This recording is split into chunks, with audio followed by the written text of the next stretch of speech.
एक ज़माने में आपने पंजाब की जो बड़ी दुश्मनियाँ, ख़ानदानी दुश्मनियाँ, उसमें ये गोगी बाट, टीपू ट्रक्का वाला, ये सारी जो है इस पे पूरा जनाब पेज दिया पूरा। तो फिर हुआ क्या यानी आपको ख़तरात का सामना तो करना ही पड़ा है, लेकिन उस वक्त क्या हुआ? और टीपू ट्रक्का वाला जिंदा थे, क्या हुआ था और उदाद क्या है वो? अच्छा, ये वाक़या उस वक़्त का है कि मैं रोज़ाना जंग के क्राइम एडिशन का इंचार्ज था। तो अब तो जैसे कहते हैं लोग यूट्यूब पे बहुत कुछ बनाते हैं, लेकिन उस वक़्त जंग अखबार एक बड़ा अखबार था। मैंने लिख दिया कि जी पंजाब की बड़ी ख़ानदानी दुश्मनियाँ, और सबसे ऊपर जिसका जिक्र किया वो टीपू ट्रक्का वाला और गोगी बाट और तीफी बाट की जो लड़ाई को ना, इसको मैंने मौजूए बहस बनाया।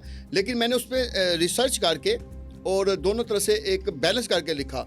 लेकिन जैसे ये शाया हुआ तो अगले ही दिन जो है वो टीपू ट्रक्का वाले की तरफ से एक, उस वक्त वो क्योंकि टीपू ट्रक्का वाले जिंदा थे, तो उनकी तरफ से एक पूरी गाड़ी जो है ना रोज़ामा जंग डेविस रोड के बाहर आके खड़ी हो गई। उसमें गनों वाले लोग हैं, ऐसी ऐसी गनें जो आप मैं कहता हूँ कि देख के लोग हैरान रह गए। तो उस वक्त जंग के जो सिक्योरिटी इंचार्ज थे कदीर, उन्होंने कहा कि भाई जंग के दफ्तर के अंदर जो है ना कोई गन वगैरह नहीं जाएगी, आप में से जो बंदा बेहतर गुफ्तगू कर सकता है वो उनको मैं एडिटर साहब मिला देता हूँ। वो बार उन्होंने अपने एक मैनेजर साहब को, एक साथ आदमी थे, उनको ऊपर भेज दिया। मेरे उस वक्त एडिटर थे सुहेब मरगूब साहब, तो उनके पास चले गए। तो वहाँ जाके उन्होंने कहा, तो उस वक्त वो बड़े बड़े जो वाकी टाकी टाइप के जो नहीं होते मोबाइल फ़ोन, उस पर उन्होंने टीपू ट्रक्का वाले की बात भी, वो जैसे उनका स्टाइल, जी मैं तो अच्छा, वो अपने स्टाइल से उन्होंने कहना शुरू कर दिया, मैं तो एक छोटी सी पर्ची लिखता हूँ, तो कराची से लोग 10 लाख रुपया मेरी पर्ची पे इतना एतबार करते, तो आपने मुझे बदमाशों में डाल दिया। मैं तो बदमाश हूँ ही नहीं। यानी उन्होंने माइंड किया कि आपने उन्हें बदमाश लिखा। जी। और अच्छा, वो काफ़ी उन्होंने यानी इस वाले से कहा, और उन्होंने कहा जी हम ना उस वक्त यानी आज से कोई 15 साल पहले उन्होंने कहा जी कि हम ना आपके खिलाफ 1.5 करोड़ हो जाने का दावा कर देंगे, ये जो काफ़ी बड़ी रकम है। और ये वाक़या होने के बाद उन्होंने कर भी दिया, हाई कोर्ट में ना हमारे खिलाफ रिट कर दी। तो अच्छा, आपको तो बड़ा मुश्किल बन गई होगी कि यार उस वक्त भी टीपू ट्रक्का वाला का नाम तो आज भी है। जी यानी जब वो नहीं है इस दुनिया में, तो उस वो अगर खुद उन्होंने गाड़ी भेज दी, जिंदा ही थे वो। अच्छा, ये हुआ। और फिर जंग ने भी कोई छोड़ा नहीं। उन्होंने क्या किया जी, मेरी इंक्वायरी लगा दी। महमूद साहब होते थे इंक्वायरी इंचार्ज, उन्होंने इंक्वायरी बाकायदा शुरू कर दी कि देखें कि इसमें क्या मामला है। कोई नाइंसाफी तो नहीं की? अच्छा। और दूसरी तरफ से क्या हुआ कि उन्होंने हटाने का दावे का नोटिस भी भेज दिया मेरे नाम और जंग के नाम। अच्छा, ये सिलसिला चल रहा है। तो चंद दिन के बाद ही गोगी बाट उन दिनों में भी दुबई में फरार थे, तो उन्होंने वहां से जंग में फोन किया, वो भी एडिटर साहब तक पहुंचा। तो उन्होंने कहा जी कि अगर हम दुबई आ गए हैं तो इसका मतलब ये नहीं कि जंग हमारे खिलाफ जो मर्जी लिख दे, यानी धमकी उन्होंने दी। तो जब ये वाला कॉल आई ना, तो मेरे जो ऊपर एडिटर साहबान बैठे थे, उन्होंने कहा कि बाट साहब ने बिल्कुल बैलेंस लिखा है, क्योंकि टीपू ट्रक्का वाला भी नाराज है और गोगी बाट भी नाराज, दोनों फ्रीक हैं, जो दोनों दुश्मनदार हैं, दोनों नाराज हैं, दोनों किसी की साइड नहीं ली जी। और फिर ये जो इन्होंने दावा किया था, ये दावे थे, इन्होंने सरेंडर ऐसे किया कि इन्होंने कहा कि आपने ऐसा करे कि टीपू ट्रक्का वाला ने कहा कि मेरे ऊपर लिखा था उस फीचर में कि 3 हमले हुए हैं, तो उसने कहा आप सिर्फ ये लिख दे कि मेरे पर 5 हमले हुए हैं, तो मैं राजी हूँ। तो 2 लाइनें और एक आधी लाइन, 2.5 लाइनों की सिटी पेज पे एक छोटी सी खबर लगी कि टीपू ट्रक्का वाला ने कहा मेरे ऊपर 3 नहीं 5 हमले हुए हैं। तो इस पे उन्होंने 1.5 करोड़ का जाना वापस ले लिया।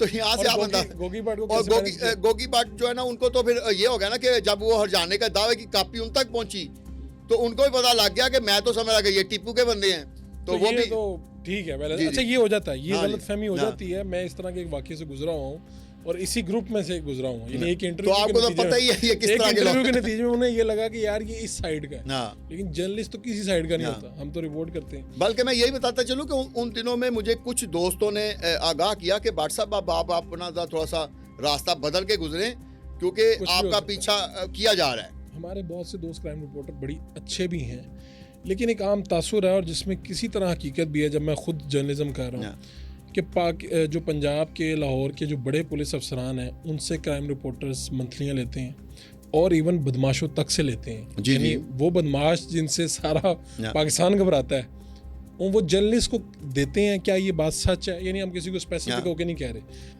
अच्छा, इस वाले से मैं आपको बताता चलूं, क्योंकि मैं लाहौर के क्राइम रिपोर्टर्स की एसोसिएशन बना के मैं उसका फाउंडर सदर भी था। तकरीबन 5 साल तक हमने वो चलाई। इस दौरान ना मेरे पास इस तरह की जो शिकायत आती थी। अच्छा। तो लाहौर के एक बहुत अहम क्राइम रिपोर्टर थे, तो अब मेरा हाल उनका नाम बताना अच्छा नहीं, तो उनके बारे में कहा गया कि जी दूसरे क्राइम रिपोर्टर ने कहा है कि ये जो दाता साहब के पीछे जो एक जुआ खाना है वहाँ से मंथली लेते हैं और कुछ कैंट के इलाके से लेते हैं। तो जब हमने कहा कि देखो यार, हम कोई अदालत तो नहीं कि हम फैसला करें, लेकिन हमने उससे पूछा कि आप बताएं। उसने कहा जी, जिस क्राइम रिपोर्टर ने आपको ये बताया है, अगर वो भी वहाँ से ही मंथली ना लेता हो तो मुझे जो मर्जी सजा दे। तो इसका मतलब है शिकायत लगाने वाला और जिसके बारे में शिकायत लगी दोनों मंथली लेते दोनों लेते थे। तो इस यानी करते क्या हैं, यानी जुआ खाने को कहते हैं हम आपकी खबर नहीं छापेंगे? नहीं, इसमें ना दो तरह की तरीका का। एक होता है, देखिए, एक हमारे क्राइम रिपोर्टर थे, उन्होंने गढ़ी चौक के इलाके में लगा दिया कि ये फलां क्राइम रिपोर्टर के जेरे साया ये रेंट का कार चल रहा है। ठीक है। तो ये से लगा रहा मैं बताता चलूं कि अब आप देखेंगे बड़ी बड़ी हाउसिंग सोसाइटीज है ना, तो उसके ऊपर लिखा होता है कि इस सोसाइटी का patron chief major retired general फलां है। तो उनको तनख्वाह घर बैठे मिलती है, सिर्फ उनका नाम इस्तेमाल होता है। तो कुछ लोग जो है ना इस तरह के क्राइम रिपोर्टर्स का नाम इस्तेमाल करते हैं, लेकिन जो ऐसे क्राइम रिपोर्टिंग कर रहे हैं ना, या जिनका इसमें तल्लुक होता है, वो बाद में एक तो ये होता है कि छुप नहीं सकती। क्राइम रिपोर्टर्स में शोर मच जाता है कि कौन किस किस से ले रहा है। एक तो ये चीज़ होती है। दूसरा जो है ना, वो पैसे क्योंकि हलाल के नहीं होते, वो बच्चों पे भी नहीं लगते और आप पे भी नहीं लगते। हमने बहुत सारे ऐसे अपने साथियों को देखा है कि वो जो बाद में जो इस तरह की कमाई थी ना, उसने ज़िंदगी के अंदर बहुत सारे खला और जो बदबख्तियां पैदा कर सामने हो जाता है, कुछ हो जाता है। ठीक है। ये जो जामिया नईमिया में हुआ और ये जो हमारे रागिब नईमी साहब हैं, इनके वालिद साहब वो शहीद हुए उसमें, तो आप जुम्मे का दिन था जी, तो आपने वो पूरी रुदाद हमें सुनाई हुई है। मैं चाहूंगा कि हमारी ऑडियंस तक भी पहुंचे। अच्छा, ये आपने बड़ी अच्छी मुझे याद करा दी बात कि मैं जुम्मे की नमाज में भी पढ़ के आया था। मैं आया तो अभी थोड़ी देर अभी मैं अपने रिसेप्शन में जा रहा था, जंग डेविस रोड पे हमारा जो दफ्तर था, प्रेस क्लब भी पास ही है, तो एकदम ना बड़ी धमाके की आवाज़ आई। तो मैंने ना लोगों से इर्द गिर्द वाले पूछा ये किस तरफ से आई है, क्योंकि एज ए क्राइम रिपोर्टर फौरी तौर पर मैं होता था कि मैं ये आपको ये बताता था कि 2003-4 से लेके 2012-13 तक तो मुसलसल ये एक 10 साल का जो एक पूरा डिकेड है ना, ये बहुत दहशतगर्दी हुई है।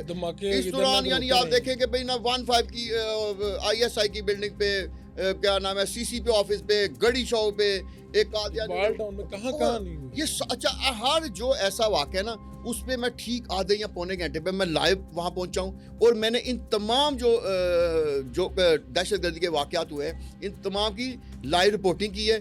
जो शहीद होने वाले हैं, जख्मी होने वाले हैं, उनको उठाने में साथ में हेल्प की है, और साथ साथ हम अपना काम भी करते रहे। ठीक है। अच्छा, ये तो मैं इसके बाद पूछूंगा कि सबसे खतरनाक कौन सा था, ये जितने भी आपने कवर किए, लेकिन पहला सवाल कि उस वक्त क्या हुआ जामिया नईमिया में जब आप गए? हाँ, वो आपने फिर याद करा दिया कि जैसे ही मैं पहुंचा तो पता चला कि ये जो है ना गढ़ी चौक इलाके में हुआ है। मैंने मोटरसाइकिल पकड़ी और गढ़ी चौक उस तरह जब मैं गढ़ी चौक पहुंचा तो उन्होंने कहा जी लेफ्ट साइड से इधर से आया, तो मुझे ज़हन में आया कि इधर तो जामिया नईमिया ही है। तो मैं जामिया नईमिया पहुंचा तो तकरीबन 20-25 मिनट का आप समझ लेके गैप उस वक्त तक हो चुका था। मैं जब पहुंचा तो उस वक्त ना वो कनाते वगैरह लगाने की जारी किया और मीडिया भी तो पहुंचा ही नहीं था, पुलिस वाले कुछ थोड़े से पहुंच गए थे।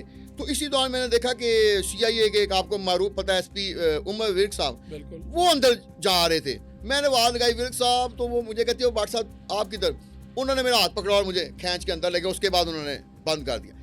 अंदर गए तो थोड़ी देर बाद ना एक अजीब सा मंजर हो गया। वो अजीब मंजर ये कि अंदर स्टूडेंट की एक बहुत बड़ी तादाद होती है। स्टूडेंट को पता चला कि जो हाफिज नईमी साहब हैं वो शहीद हो गए हैं। स्टूडेंट ने क्या किया कि वहाँ जितने डंडे पड़े हुए थे ना, कोई कपड़े धोने वाला है, कोई जो पुरानी कुर्सियाँ तोड़ के ना उन्होंने पकड़ ली, और जो अननोन बंदा वहाँ नजर आ रहा है ना, वो उनको मारे। वो कह रहे हैं यहाँ ये एजेंसी वाला है या पुलिस वाला है या कोई और है। गुस्से में थे फुल गुस्से में। और मैंने देखा कि किसी का यहाँ से खून बह रहा है, पुलिस वालों के साथ से बह रहे हैं। मैं घबरा गया, मैं क्या अब तो मेरी पैंटी लग जाएगी, किधर जाऊँगा। बाहर जो मेन गेट था वो बंद हो चुका था, उसको वो वैसे लग गया था। अब मैं इतनी परेशानी में, तो इस दौरान ना मेरे एक भाई का दोस्त जो है ना वो वहीं कोई हिफज कर रहा था। उसने कहा बाट साहब आप किधर? वो मुझे लेके ना अंदर अपने कमरे, वहाँ आपको पता है कमरे बने हुए, चला गया। हम अंदर बैठे हैं, आवाज़ें आ रही हैं डजन और चीहों की और ये सारी। अब वो ना एक दहशतगर्दी का मंजर और एक ये खौफनाक मंजर। इस दौरान राघव नईमी साहब आए हैं। राघव नईमी साहब ने वो जो है ना ये माइक खोला है मस्जिद का और उन्होंने ऐलान किया कि ये वालिद साहब मेरे शहीद हुए हैं, आप लोग कौन होते हैं ये कानून को हाथ में लें, और सब ये डंडे शंडे फेंक दें। सब ने फेंक दी। और मैं उसको बाद आपको बताता हूँ कि नईमी साहब की तो जो जस्ते खाकी है उनको अलहदा वो ले गए। जो दहशतगर्द है ना उसकी टांगे दो ना कहीं पड़ी हुई थी जो अलहदा हो गई थी, उसको लाए, एक बाजू लाए, उसके बाद उसका सर लाए ना, तो जो सर बिल्कुल ऐसे था कि अल्लाह माफ़ करे कि मैंने देखा जैसे बकरे की सरी को ये जो ईद वाले दिन करते नहीं है वो बिल्कुल जल जाती है, वैसे उसके बाल भी ऐसे ना हबशियों की तरह बिल्कुल वो जल गए हुए थे। अच्छा मैंने उसको देखा और पता नहीं मेरे ज़हन में क्या आया, छोटा सा मेरे पास मोबाइल था, मोबाइल फोन मैंने उसको ऐसे घुमाया, यानी उसका चेहरा दूसरी तरफ था, चेहरा अपनी तरफ किया, पकड़ के हाँ पकड़ के बालों से, बाल भी नहीं थे, बड़ी मुश्किल से मैंने ऊपर से ऐसे पकड़ा और मैंने मोबाइल से वीडियो बनानी शुरू। अच्छा कुछ एजेंसियों वाले भी लोग पहुंच गए थे, उन्होंने देखा कि ये कौन सी एजेंसी का बंदा है जो सबूत को बराह रास्त हाथ लगा रहा है। अब मुझे करना तो नहीं चाहिए था, लेकिन उस वक्त क्योंकि एक सस्पेंस हो इस तरह, और आपको ये था कि अपने सहाफती, हाँ मैंने कहा ये मेरे पास फुटेज इस तरह की आ जाएगी जो किसी के पास नहीं होगी। अच्छा वो अभी किया ही तो वो आ गए, उन्होंने रोका, तो फिर ये दहशतगर्द को मैंने लाइव उस वक्त देखा और ये सारा खौफनाक माहौल देखा। उसके बाद ना फिर वो मजीद एजेंसियों वाले जब आए ना तो फिर मैंने बेहतर यही समझा कि यहाँ से खिसक जाए, तो मैं वहाँ से रिपोर्टिंग कर ली थी।